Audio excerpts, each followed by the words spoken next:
แขวงพงศดีสรุปทรบทเรียนการดำเนินกองประชุมใหญ่ครั้งที่12ขององค์คณะแขวง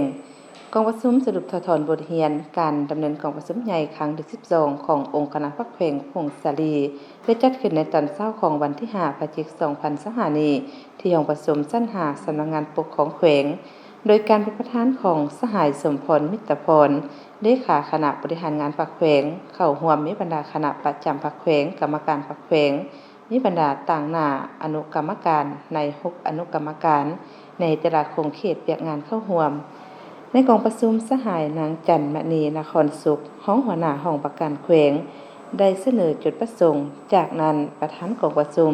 ได้มีคำเห็นกล่าวเปิดกองประชุมอย่างเป็นทางการและที่ประชุมได้รับฟังห่างบทสรุปที่ราคาการกะเกียมและดำเนินกองประชุมใหญ่สมัยที่12ขององค์คณะพรรคแขวงพงศดีซึ่งได้ยกให้เห็นบรรดาผลงานด้านดีด้านอ่อนข้อคงค้างบทเรียนที่ถอดถอนได้พร้อมทั้งรับฟังบทรายงานจากอนุกรรมการเศรษฐกิจพร้อมนี้ประธานกองประชุมยังได้มีคำถามเจาะจีมต่อกองประชุมเพื่อเป็นการชี้ทิศในการประกอบคำคิดคำเห็นต่อผู้เข้าร่วมกองประชุมจากนั้นบรรดาสหายที่ต่างหน้าอนุกรรมการแต่ละภาคส่วนก็ได้ผลัดเปลี่ยนกันขึ้นประกอบความคิดความเห็นอย่างกงไปกงมาโดยความรับผิดชอบสูงทางนี้ก็เพื่อถอดถอนบทเรียนน้ำกันและเฮ็ดให้การจัดตั้งปฏิบัติในต่อหน้ามีคุณภาพดีและมีประสิทธิภาพสูง